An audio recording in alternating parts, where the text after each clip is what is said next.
नमस्कार दोस्तों, जीएसटी में आपका स्वागत है। भारतीय संविधान के अध्ययन के क्रम में आज हम लोग संविधान सभा का अध्ययन करेंगे, जबकि इसके पहले संवैधानिक विकास और कुछ आधारभूत संकल्पनाएं हम लोग देखें। आज हम लोग संविधान सभा का अध्ययन करेंगे। चलिए प्रारंभ करते हैं। संविधान सभा जो हमारी है वो कैबिनेट मिशन की संस्तुति पर आधारित है। कैबिनेट मिशन कब आया भारत में? तो 1946 में आया और इसमें ये संस्तुति की गई कि भारत के लिए एक अलग संविधान सभा बनेगी। एक्चुअली में हुआ ये कि विश्व युद्ध के बाद क्लेमेंट एटली की सरकार सत्ता में आई और उसने संविधान सभा के जो निर्माण की जो मांग थी वो स्वीकार कर ली। ठीक है, तो कैबिनेट मिशन ने 3 सदस्यीय थी कैबिनेट मिशन, और 3 सदस्य कौन कौन थे ये आप कमेंट बॉक्स में मुझे बताएंगे। ठीक है, इस यहाँ पर क्या किया गया कि जितना भी प्रदेश था, जो भारतीय प्रदेश था ब्रिटिशर्स के हाथ में था, उसको कुछ निश्चित सीटों में बांटा गया और उसकी संख्या कितनी है? 389। आपसे प्रारंभिक परीक्षा में पूछा जाता है कि कितनी सीटों थी संविधान सभा में, तो आप कहेंगे 389। 389 जो सीटें थी वो कैसी थी? तो 292 वो सीटें थीं जो ब्रिटिश प्रांत की सीटें हैं। जो 11 प्रांत थे ब्रिटिश प्रांत, उसकी 292 सीटें थी। 93 ये जो है वो देसी रियासत हैं। ये जो है वो देसी रियासत है। एक मिनट रुकिए, मैं लिख देता हूँ वरना आप लोगों को कन्फ्यूजन हो जाएगा। रुकिए एक मिनट, ठीक है, थोड़ा सा समय देंगे, मैं लिख देता हूँ। ये 292 जो सीटें थीं वो ब्रिटिश प्रांत से थीं। ठीक है, ये जो 93 सीटें हैं वो देसी रियासत से हैं, जो रियासत थी उस रियासत से हैं। ये 4 जो सीटें हैं वो ब्रिटिश कमिश्नरी से। ठीक है, ब्रिटिश कमिश्नरी 4 जो प्रदेश हैं, एक तो दिल्ली का है, एक अजमेर का है, कुर्ग का है, एक ब्रिटिश बलूचिस्तान का। ये 4 जो कमिश्नरी हैं वहाँ से एक एक लोग आने थे, और 93 जो देसी रियासतें हैं इनको अपना प्रतिनिधि मात्र भेजना था। ठीक है, क्या भेजना था? प्रतिनिधि भेजना था। ठीक, तो ध्यान दीजिएगा, चुनाव किस पे हुए? तो 296 पे। आपसे पूछा जाए संविधान सभा में सीटों की संख्या, सदस्यों की संख्या, तो आप कहेंगे 389। लेकिन चुनाव किस पे हुए? ये 292 और इस 4 पे हुए। ये इन्होंने क्या किया? इन्होंने अपना सीधे रिप्रेजेंटेटिव भेजा, प्रतिनिधि भेजा। यहाँ पर चुनाव नहीं हुए। तो आपसे पूछा जाएगा संविधान सभा में कितनी सीटों पर चुनाव हुए, तो जवाब बदल जाएगा। कितनी सीटें थी तो जवाब अलग होगा, 389 होगा। ठीक है, इस बात को ध्यान दीजिएगा, क्योंकि 93 सीट जो थी देसी रियासतों की, इनको सिर्फ अपना प्रतिनिधि भेजना था। अब 296 की जो दलित स्थिति थी वो क्या थी? तो उसको 208 कांग्रेस ने जीती, 73 मुस्लिम लीग ने जीती, 8 निर्दलीय ने जीती, जबकि 7 अन्य दल थे। इस 296 सीट पे सांप्रदायिक स्थिति क्या है? तो 213 सामान्य ने जीती, 79 मुस्लिम ने, 4 सिख ने। यहाँ पर एक चीज और छुपी हुई है। आपसे पूछा जाए कि संविधान सभा को किन वर्गों में बांटा गया था, तो इस संविधान सभा को 3 वर्गों में बांटा गया था, सामान्य में, मुस्लिम में और सिख में। अर्थात जो मुस्लिम नहीं है, जो सिख नहीं है, वो सब सामान्य में है। ध्यान दीजिएगा, यहाँ पर हिंदू कोई वर्ग नहीं है, ये बात ध्यान रखिएगा थोड़ा सा। क्या होगा कि सत्य असत्य कथन के परीक्षण में सामान्य जगह वो हिंदू लिख देगा और आप वहां पर गलती कर जाएंगे। इसलिए मैं पहले ही आपको आगाह कर रहा हूं, ध्यान दीजिएगा कि सामान्य शब्द का प्रयोग किया गया है, हिंदू शब्द का प्रयोग नहीं किया गया है। सामान्य, मुस्लिम और सिख। ठीक है, इस संविधान सभा में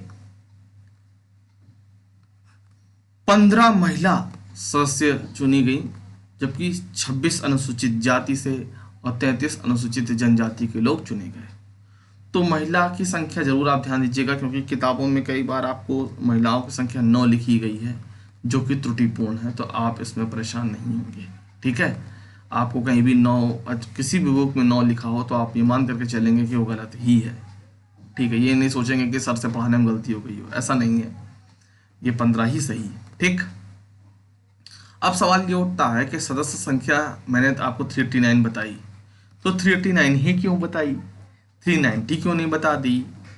या उन्होंने भी 390 क्यों नहीं बनाई, 385 क्यों नहीं बनाई, या 400 क्यों नहीं कर दी, सीधे सीधे क्यों नहीं कर दी? उसका कारण है, क्या कारण है कि प्रत्येक सदस्य जो था वो 10 लाख की जनसंख्या का प्रतिनिधित्व कर रहा था। तो 389 सीटें अगर बनी हैं तो ध्यान रखिएगा इसमें प्रत्येक एक सीट जो है वो 10 लाख की आबादी को रिप्रेजेंट कर रही है। देखिए मैंने 39 सीट इसलिए लिख दी है क्योंकि आप इस 10 लाख की आबादी वाला पॉइंट समझ सकें। हालांकि ये तर्क वहाँ पर गलत हो जाएगा जब आप ये 93 सीट इनको दे देंगे, क्योंकि हर रियासत चाहे जितनी बड़ी हो चाहे जितनी छोटी हो उन सबको एक ही प्रतिनिधि भेजना था। तो इस तर्क की गूढ़ता में मत जाइएगा, यहाँ पर मैंने आपको समझाने के लिए 389 सीट बोल दिया है कि प्रत्येक सीट जो थी वो 10 लाख की आबादी पे थी, लेकिन 10 लाख की आबादी वाला फॉर्मूला जो है वो प्रतिनिधियों पर नहीं लगता है, ये देश रियासतों के प्रतिनिधियों पर नहीं लगता है। ठीक है, तो समझिएगा यहाँ जो फॉर्मूला था सीटों का वो 10 लाख पर एक का था। ठीक है, इस बात को थोड़ा सा ध्यान दीजिएगा। ये क्या है, ये सब जानकारी आपसे सत्य असत्य कथन के परीक्षण में पूछी जा सकती है। और जो अभी टॉपिक हम लोग पढ़ रहे हैं संविधान सभा वाला, यह टोटली प्रारंभिक परीक्षा का मामला है। मुख्य परीक्षा में यहाँ से आपसे बहुत ज़्यादा प्रश्न नहीं बनने वाले, बहुत ज़्यादा क्या, बिल्कुल नहीं बनने वाले। ठीक है, लेकिन तथ्यात्मक रूप से ये पार्ट जो है वो प्रारंभिक परीक्षा के लिए अति महत्वपूर्ण है। ठीक है, अब क्या हुआ, प्रांतीय विधानसभाओं द्वारा अप्रत्यक्ष निर्वाचन प्रणाली द्वारा संविधान सभा का गठन किया गया। पहली बात ये समझिए, संविधान सभा के लिए कोई डायरेक्ट इलेक्शन नहीं हुआ। डायरेक्ट इलेक्शन का मतलब सीधे सीधे पब्लिक ने वोट नहीं किया। हुआ क्या, जितनी भी प्रांतीय विधानसभाएं थीं उन सब ने इनको चुना, इसीलिए इसको इनडायरेक्ट इलेक्शन भी कहा जाता है। डायरेक्ट इलेक्शन किसे कहते हैं, जहां पर पब्लिक स्वयं वोट करके कोई संस्था का निर्माण के लिए किसी प्रतिनिधि को चुने, तो उसको डायरेक्ट इलेक्शन कहते हैं। जैसे कि हम लोग एमपी और एमएलए का जब चुनाव होता है तो हम लोग डायरेक्ट इलेक्शन करते हैं, लेकिन जब प्रेसिडेंट या राष्ट्रपति का चुनाव होता है, राष्ट्रपति का चुनाव, तो हम और आप नहीं वोटिंग करते हैं। तो इसीलिए प्रेसिडेंट का जो इलेक्शन है, वाइस प्रेसिडेंट का इलेक्शन है, राष्ट्रपति उपराष्ट्रपति का जो इलेक्शन है, उसको इनडायरेक्ट इलेक्शन बोला जाता है, अप्रत्यक्ष निर्वाचन बोला जाता है। इसी तरीके से ध्यान रखिएगा, संविधान सभा का भी जो गठन हुआ है इनडायरेक्ट इलेक्शन से हुआ है। ये सत्य असत्य कथन के परीक्षण में आपसे पूछा जा सकता है, इसलिए ध्यान रखिएगा। अप्रत्यक्ष निर्वाचन प्रणाली हुआ है तो किसने किया है, तो प्रांतीय विधानसभाओं ने किया है, आम नागरिकों ने नहीं किया है। ठीक है, अब संविधान सभा बन गई, संविधान सभा चुन ली गई। अब संविधान सभा की जो पहली बैठक है वो कब हुई, ये तारीख आपसे पूछा जाता है। तो 9 दिसंबर 1946 को पहली बैठक हुई और इसमें सच्चिदानंद सिन्हा साहब को अध्यक्ष चुन लिया गया, अस्थायी लेकिन। ठीक, तो ये दोनों ही, ये डेट आपसे पूछी जाती है, अस्थायी अध्यक्ष पूछा जाता है आपसे। ठीक है, सब मुस्लिम लीग ने संविधान सभा की बैठक का बहिष्कार किया। मतलब मुस्लिम लीग का क्या स्टैंड था कि भाई संविधान सभा की बैठक में हम भाग नहीं लेंगे। ठीक है, इसी तरीके से हैदराबाद रियासत ने अपना कोई प्रतिनिधि नहीं भेजा था। ठीक, 11 दिसंबर 1946 को डॉक्टर राजेंद्र प्रसाद को संविधान सभा का स्थायी अध्यक्ष निर्वाचित किया गया। तो संविधान सभा का अध्यक्ष स्थायी कौन था, तो राजेंद्र प्रसाद जी। ठीक है, और एच.सी. मुखर्जी उपाध्यक्ष निर्वाचित किया गया इनको। 13 दिसंबर 1946 को जवाहरलाल नेहरू ने उद्देश्य प्रस्ताव प्रस्तुत किया, जो 22 जनवरी 1947 को स्वीकृत किया गया। ये बहुत इंपॉर्टेंट फैक्ट है कि एक तो ये पूछा जाता है कि उद्देश्य प्रस्ताव किसने प्रस्तुत किया, जवाब जवाहरलाल नेहरू। कब प्रस्तुत किया, तो 13 दिसंबर। कब पारित किया गया, तो 22 जनवरी 1947 को। तो ये यहाँ पर जो 3 फैक्ट हैं वो तीनों ध्यान देना है आपको, इम्पोर्टेंट। संविधान सभा ने समितियां बनाकर पर्याप्त चर्चा के पश्चात अपनी राय रखी, जिसके आधार पर संवैधानिक सलाहकार B.N. राव ने अक्टूबर 1947 में संविधान का पहला प्रारूप तैयार किया। प्रश्न आपसे क्या क्या यहाँ पूछा जा सकता है, क्या क्या ध्यान देना है तथ्यात्मक रूप से। तो संवैधानिक सलाहकार कौन था, तो B.N. राव, बहुत इंपॉर्टेंट है। संविधान का पहला प्रारूप किसने तैयार किया, B.N. राव। संवैधानिक सलाहकार कौन था, B.N. राव। ठीक है, तो ये 2 तथ्यों को पूछा जा सकता है और आपको उत्तर B.N. राव ही देना है। संवैधानिक सलाहकार कौन था, B.N. राव। पहला प्रारूप किसने तैयार किया, B.N. राव। ठीक, इस प्रारूप पर विचार करने के लिए डॉक्टर भीमराव अम्बेडकर की अध्यक्षता में प्रारूप समिति गठित की गई, जिसमें 6 अन्य सदस्य भी थे। भीमराव अंबेडकर की अध्यक्षता में, मतलब प्रारूप समिति का अध्यक्ष कौन था? तो भीमराव अंबेडकर। ठीक, 6 सदस्य कौन कौन थे? गोपाल स्वामी अयंगर, कृष्ण स्वामी अय्यर, के.एम. मुंशी, मोहम्मद सादुल्ला, बी.एल. मित्र, डी.पी. खेतान। मित्र को की स्वयं हट गए थे, तो इनकी जगह कौन आया? फिर माधवराव आए। और जबकि डी.पी. खेतान की मृत्यु हो गई थी, इनकी जगह कौन आया? तो टी.टी. कृष्णामाचारी। ठीक है, तो अयंगर, अय्यर, मुंशी, सादुल्ला, मित्र, खेतान। मित्र की जगह माधव और खेतान की जगह कृष्णामाचारी। खेतान के पंखे से याद रख लीजिएगा कृष्णामाचारी को, क्योंकि कृष्ण जी के हाथ में चक्र रहता है, इस तरीके से याद कर लीजिएगा। मित्र जो है वो उद्धव माधव, ये भी कृष्ण जी के जो मित्र हैं वो माधव, उद्धव माधव। यहाँ भी कृष्ण वाला हाल है। कृष्ण जी इस पूरी जगह बहुत छाए हुए हैं। गोपाल जी स्वामी हैं, कृष्ण स्वामी हैं, कृष्ण जी छाए एकदम, याद कर लीजिएगा। बहुत थोड़ा सा कई बार यहाँ से प्रश्न आपसे पूछ लिया गया है। आप प्रीवियस ईयर क्वेश्चन उठा करके देखेंगे तो आपको ये पॉइंट मिल जाएगा कि भाई यहाँ से प्रश्न ठीक ठाक पूछे गए, सदस्यों के नाम तक पूछे गए। तो गोपाल स्वामी अयंगर, कृष्ण स्वामी अय्यर, के.एम. मुंशी, सादुल्ला, मित्र, खेतान। मित्र की जगह माधव, खेतान की जगह कृष्णाचारी। ठीक, इसको याद करिएगा थोड़ा सा। प्रारूप समिति ने 21 फरवरी 1948 को अपनी रिपोर्ट दी, जिसके 3 वाचन हुए। वाचन मतलब चर्चा पर चर्चा, बैठक। प्रथम वाचन मतलब 4 नवंबर से 9 नवंबर 1948 के बीच हुआ, जहां पर देखिए कोई भी विधेयक या कोई भी मुद्दा जब संसद में या सदन में या कहीं बैठक में आता है तो सबसे पहले उसको इंट्रोड्यूस करना होता है। उसके 3 ही वाचन होते हैं, इंट्रोड्यूस करना होता है, उसमें बताया जाता है कि भाई ये चीज़ें दी गई हैं। और दूसरे वाचन में उसमें चर्चा परिचर्चा का दौर शुरू होता है। तीसरे वाचन में होता है कि भाई क्या चर्चा परिचर्चा में कुछ जो चीज़ें हैं उसमें क्या ऐड की जा रही हैं, क्या उसमें से हटाई जा रही हैं। मान लीजिए आपको एक उदाहरण देता हूँ। मान लीजिए राष्ट्रपति का पद प्रत्यक्ष निर्वाचन से होना चाहिए या अप्रत्यक्ष। मान लीजिए कि जो प्रारूप समिति है उसने कहा कि अप्रत्यक्ष निर्वाचन होना चाहिए। अब वहाँ पर कोई व्यक्ति कह रहा नहीं भाई प्रत्यक्ष निर्वाचन होना चाहिए। तो मान लीजिए यहाँ पे इंट्रोड्यूस किया गया, यहाँ पे बताया गया, यहाँ पर चर्चा पर चर्चा में कहा गया कि नहीं भाई अप्रत्यक्ष निर्वाचन का डायरेक्ट इलेक्शन कराइए, प्रत्यक्ष निर्वाचन कराइए। तो तीसरे वाचन में बताया जाएगा कि अप्रत्यक्ष निर्वाचन स्वीकार किया जा रहा है कि प्रत्यक्ष निर्वाचन स्वीकार किया जा रहा है। अगर प्रत्यक्ष निर्वाचन स्वीकार नहीं किया जा रहा तो उसके पीछे के तर्क क्या हैं। तो ये सब क्लेरिफाई करते हुए यहाँ पर तीसरा वाचन। ठीक, इस तरीके से चर्चा पर चर्चा ये दोनों तरफ से चलती है और आखिरी में क्या निर्णय लिया गया वो यहाँ पर बात सामने आती है। 26 नवंबर 1949 को प्रस्ताव पारित किया गया, संविधान सभा द्वारा अंगीकार किया गया। ठीक है, 284 सदस्यों ने संविधान पर हस्ताक्षर किए। ध्यान रखिएगा कितने ने हस्ताक्षर किए? 284 ने, जिसमें कि 8 महिलाएं थीं। संविधान के निर्माण में 2 वर्ष 11 माह और 18 दिन लगे, मतलब 3 साल में 12 दिन कम। ठीक, 26 नवंबर 1949 को संविधान अंगीकृत करते ही नागरिकता और संसद से संबंधित 16 अनुच्छेद उसी दिन प्रवर्तित हो गए, मतलब लागू हो गए। ठीक है, 26 जनवरी 1950 को संविधान लागू हुआ। देखिए लागू हुआ और अंगीकार हुआ, इन शब्द को अभी आप समझ लीजिए। अंगीकार करना का मतलब मैं अपना रहा हूँ, अभी लागू हुआ हो या ना लागू हुआ मैं अपना रहा हूँ। ठीक है, और लागू होना का मतलब अब आपसे पूछा नहीं जाएगा आप मान रहे हो कि नहीं मान रहे हो, बस आज से लागू है, इस डेट से लागू है। ठीक है, वो चीजें। 24 जनवरी 1950 को राष्ट्रगान, राष्ट्रगीत और राष्ट्रपति को चुना गया। ध्यान दीजिएगा, गवर्नर जनरल के पद को समाप्त घोषित किया गया और राष्ट्रपति के पद को यहां पर स्वीकार किया गया। राष्ट्रगान, राष्ट्रगीत, राष्ट्रगान कौन सा है, राष्ट्रगीत कौन सा है, जरा कमेंट बॉक्स में जरूर बताइएगा।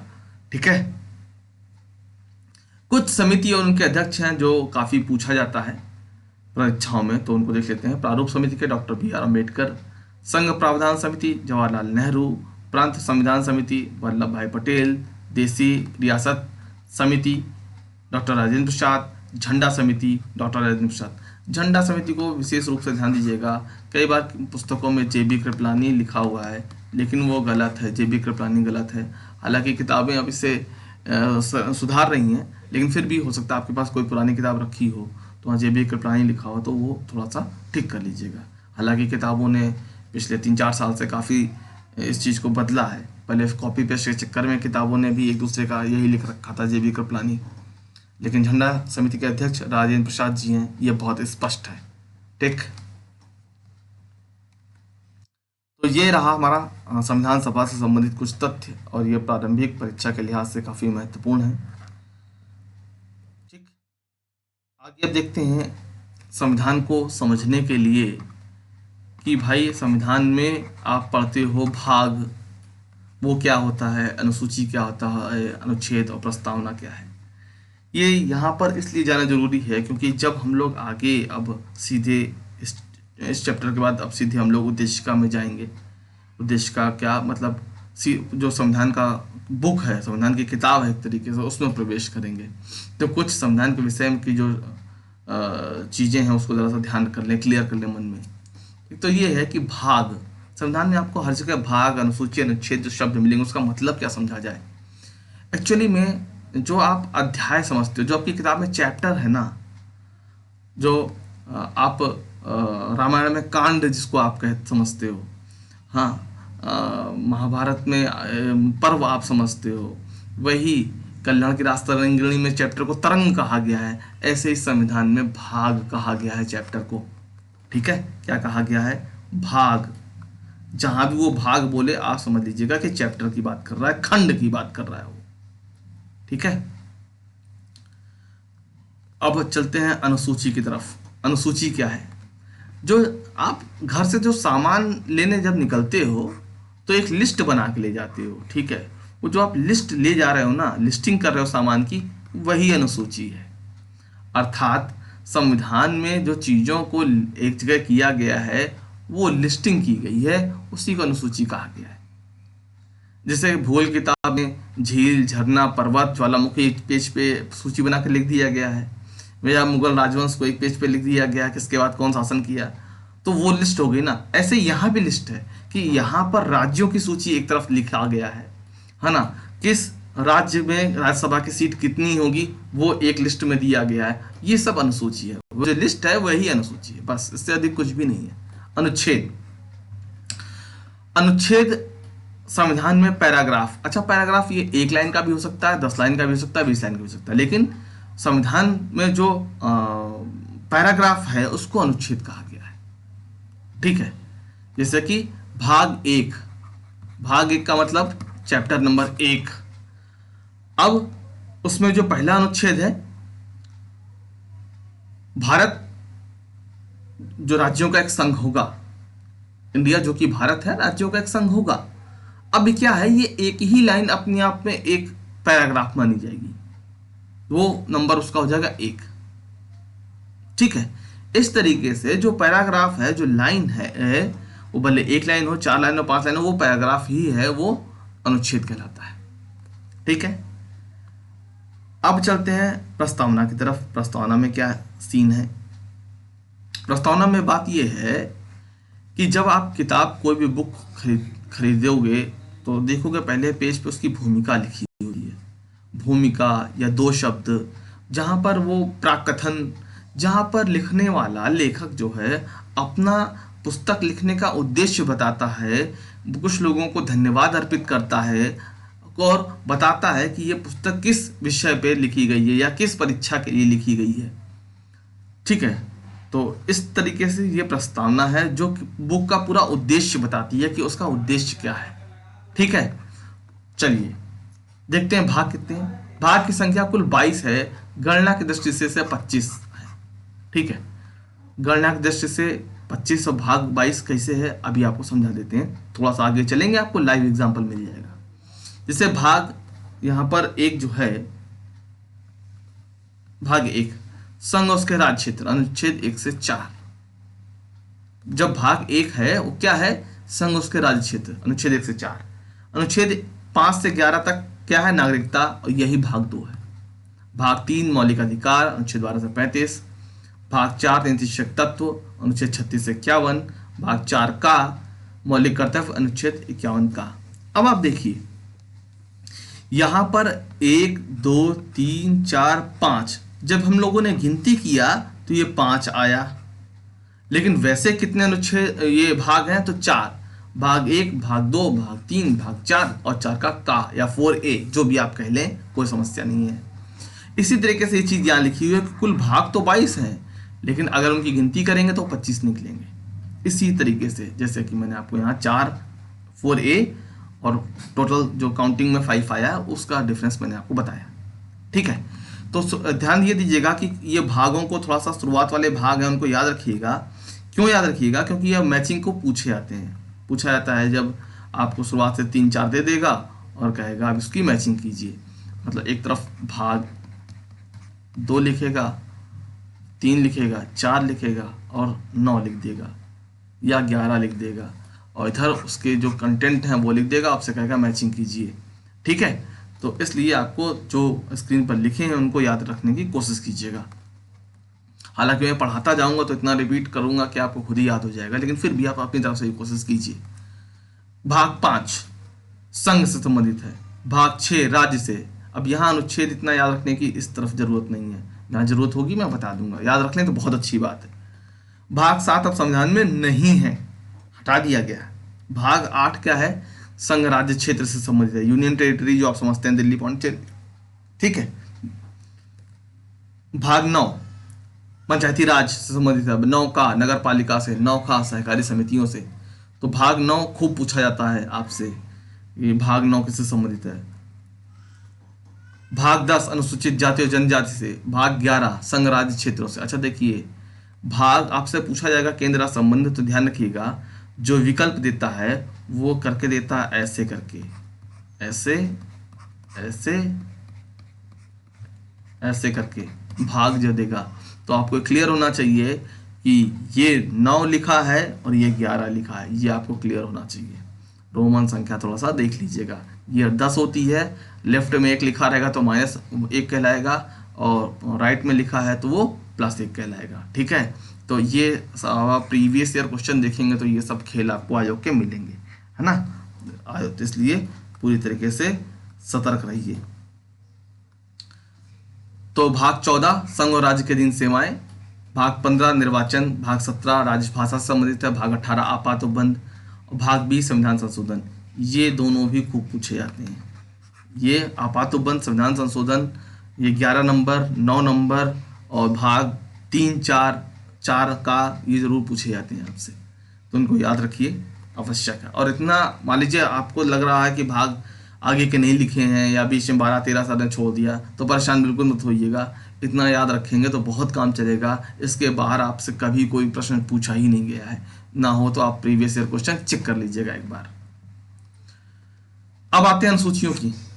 तो अनुसूची जो है जब संविधान बना था तब उसमें 8 थी, बाद में कितनी जोड़ी गई? 4।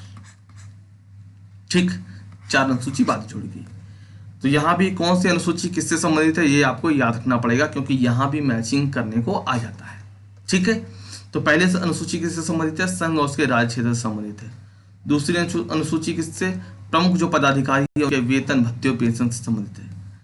तीसरी अनुसूची किससे संबंधित है? तो जो प्रमुख पदाधिकारी उनके शपथ के प्रारूप से संबंधित है। हालांकि ध्यान रखिएगा कि राष्ट्रपति, उपराष्ट्रपति और राज्यपाल की शपथ अनुसूची 3 में नहीं है, ये अनुच्छेदों में है।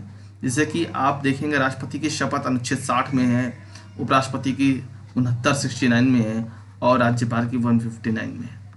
ठीक है, तो याद रखिएगा इनकी शपथ अनुसूची 3 में नहीं है, इस बात को आप थोड़ा सा ध्यान दीजिए। ठीक है, वरना यहीं से नए नए क्वेश्चन बन जाते हैं और आपको लगता है अरे पता नहीं कहाँ से आ गया। चौथी अनुसूची राज्यसभा की सीटों का आवंटन, मतलब किस प्रदेश में कितनी राज्यसभा की सीटें होंगी उनका विवरण दिया गया है। पांचवी अनुसूची क्या है? जो अनुसूचित क्षेत्र है, अनुसूचित जनजाति हैं, उनके प्रशासन से संबंधित है। छठी अनुसूची किससे संबंधित है? तो असम, मेघालय, त्रिपुरा, मिजोरम के प्रशासन से संबंधित है। असम, मेघालय, त्रिपुरा और मिजोरम के जो अनुसूचित जनजातियों के क्षेत्र हैं उनके लिए यहाँ पर शासन का प्रावधान किया गया है। सातवीं अनुसूची संघ और राज्य के मध्य प्रशासनिक विषयों का विभाजन से संबंधित है। ये प्रशासनिक विषयों का विभाजन मैंने आपको 1919 का एक्ट जब पढ़ा था तो मैंने वहाँ से आपको बार बार कहा था सातवीं अनुसूची, तो ये देख लीजिए। तो अगर आपने इसके पहले का वीडियो नहीं देखा तो उसको जरूर देखिए। संघ और राज्य के मध्य प्रशासनिक विषयों का विभाजन किसमें है? 7वीं अनुसूची में। और संघ सूची, राज्य सूची, समवर्ती सूची में विभाजित है। मतलब कुछ ऐसी सूचियां हैं, कुछ ऐसे तत्व हैं, ऐसे विषय हैं जिस पर कानून सिर्फ संघ बना सकता है, कुछ ऐसे विषय हैं जिस पर कानून सिर्फ राज्य बना सकता है, और कुछ ऐसे विषय हैं जिस पर दोनों ही बना सकते हैं। उसे समवर्ती सूची में लिखा गया है, कंकरेंट लिस्ट में रखा गया है। Union list, state list, concurrent list. 8वीं अनुसूची किससे संबंधित है? तो मान्यता प्राप्त भाषाओं से संबंधित है। प्रारंभ में इसमें 14 भाषाएं थीं और वर्तमान में इसमें 22 भाषाएं हैं। तो ये आपसे सत्य सत्य कथन के परीक्षण में पूछा जाता है, इसलिए इसकी संख्या याद रखिएगा। आगे देखते हैं 9वीं अनुसूची। ये भूमि सुधार से संबंधित है और ये पहले संविधान संशोधन से जुड़ी गई है। किस संविधान संशोधन से? पहले। 10वीं अनुसूची ये दर बदल कानून से संबंधित है। ये 52वें संविधान संशोधन से जोड़ी गई है 1985 में। ये 1951 में है, ये 1985 में। 52वें संविधान संशोधन से 1985 में दल बदल। और ये खूब पूछा जाता है, ध्यान रखिएगा। ये मत सोचिएगा कि बस ऐसे ही है, सर बता रहे, नहीं। आप चीज़ों को जो मैं कह रहा हूँ आप उसको कंफर्म करने के लिए एक बार प्रीवियस ईयर क्वेश्चन जरूर उठाइए। आप देखिए कैसे क्या तरीका है, क्या क्या चीज़ें पढ़ाई जा रही हैं, जो हमारा पढ़ा हुआ है उससे हम कितने क्वेश्चन सॉल्व कर पा रहे हैं। ये दोनों चीज़ें जरूर चेक किया करिए, सिर्फ कहने से मत मानिए। आप प्रीवियस ईयर क्वेश्चन उठा करके देखिए, जो पढ़ाया जा रहा है वो कितना हमारे काम का है, उससे जो संबंधित प्रश्न है कितने हम हल करने की स्थिति में हैं। इन सब चीज़ों को जरूर चेक किया करिए। 11वीं अनुसूची पंचायती राज संस्थाओं से संबंधित है, जो कि 73वें संविधान संशोधन 1992 से जोड़ा गया है। 12वीं अनुसूची नगर पालिका से संबंधित है और ये भी 74वें संविधान संशोधन 1992 से जोड़ा गया है। तो इस तरीके से 12 अनुसूची हमारे पास है। ठीक है, अब बच्चा उद्देशिका, जो यहाँ पर हम लोगों ने भाग, अनुच्छेद, अनुसूची और उद्देशिका की बात की थी। उद्देशिका का तो अलग टॉपिक ही होगा। ठीक है, अब हम लोग देख लेते हैं थोड़ा सा भारतीय संविधान के विदेशी स्रोत, क्योंकि प्रारंभिक परीक्षा में ये भी खूब पूछा जाता है भाई, है ना। तो जो संसद की चीज़ें हैं वो ज़्यादातर ब्रिटेन की ही हैं। तो संसदात्मक शासन व्यवस्था हो, एकल नागरिकता हो या विधि निर्माण प्रक्रिया हो, ये सब हम लोगों ने ब्रिटेन से लिया है। संविधान की सर्वोच्चता, न्यायपालिका, उपराष्ट्रपति का पद, मौलिक अधिकार, न्यायिक पुनरावलोकन, वित्तीय आपात, ये सब अमेरिकी संविधान से लिया गया है। इसको मैंने सूचीबद्ध यहाँ पर कर दिया, लेकिन इसके लिए बिल्कुल परेशान ना हो जाए। आगे जब भी हम लोग पढ़ेंगे, जहां पर भी टॉपिक आएगा, मैं आपको जरूर बताऊंगा कि ये इस देश से लिया गया है। यहाँ सूचीबद्ध इसलिए कर दिया गया है कि आपको पढ़ने और याद करने में समस्या ना हो। आयरलैंड से क्या लिया गया है? नीति शिक्षक तत्व खूब पूछा जाता है। राष्ट्रपति का निर्वाचक मंडल, राष्ट्रपति द्वारा जो राज्यसभा में 12 सदस्य जो भेजे जाते हैं, वो भी आयरलैंड से लिया गया है। प्रस्तावना की भाषा ऑस्ट्रेलिया से ली गई है। समवर्ती सूची वही जो अभी हम लोगों ने पढ़ाया था अनुसूची 7 में, वही समवर्ती सूची। और शक्ति का विभाजन, ये सब ऑस्ट्रेलिया के संविधान से हम लोगों ने लिया है। मौलिक कर्तव्य जो हैं हमारे हैं वो रूस के संविधान से लिए गए हैं। आपातकाल जर्मनी से लिया गया है, जबकि विधि द्वारा स्थापित प्रक्रिया जो है वो जापान से ली गई है। दक्षिण अफ्रीका से हमारा जो अमेंडमेंट जो प्रोसेस है, संविधान संशोधन प्रक्रिया है, वो ली गई है। कनाडा के संविधान से जो संघात्मक विशेषताएं, राज्यपाल की नियुक्ति ली गई है। फ्रांस से गणतंत्रात्मक शासन प्रणाली ली गई है। 1935 के भारत शासन अधिनियम से लगभग 250 अनुच्छेद लिए गए हैं। ठीक है, तो ये सब चीज़ें हम लोगों ने विदेशी संविधान से लिया गया है। लेकिन याद रखिएगा, हम लोगों ने विदेशी संविधान से लिया जरूर है, लेकिन आपसे कभी कोई इंटरव्यू में पूछे कि क्या हमारा संविधान उधार लिया हुआ बोरा है, तो उससे कभी नहीं मानिएगा। ठीक है, क्यों नहीं मानिएगा, क्या है, ये आप लोग कहेंगे तो उस पर एक अलग से वीडियो बना दूंगा, लेकिन यहाँ पर उसको नहीं ऐड कर रहा हूँ क्योंकि वीडियो काफ़ी लंबा हो जाएगा। ठीक है, तो आपको ये वीडियो कैसा लगा ज़रूर बताइएगा और कमेंट बॉक्स में ज़रूर बताइएगा कि कैबिनेट मिशन में जो 3 सदस्य थे वो कौन कौन थे और उनके अध्यक्ष कौन थे, ये ज़रूर बताइएगा कमेंट बॉक्स में। ठीक है, और कोई प्रॉब्लम हो तो ज़रूर कमेंट बॉक्स में लिखिएगा, आपको उत्तर ज़रूर मिलेगा। और अभी तक आपने इस चैनल को सब्सक्राइब नहीं किया है तो चैनल को सब्सक्राइब कीजिए, वीडियो को शेयर कीजिए और लाइक कीजिए। ठीक, कोई ज़रूरी नहीं है कि आपको अच्छाई सिर्फ बतानी है, आपको कोई कमी लगती है, कोई दिक्कत महसूस होती है तो उसको भी लिखिए, यथासंभव उसको दूर करने का प्रयास कीजिएगा। ठीक है, तो आप सभी का बहुत बहुत धन्यवाद, बहुत बहुत आभार। मिलते हैं अगले वीडियो।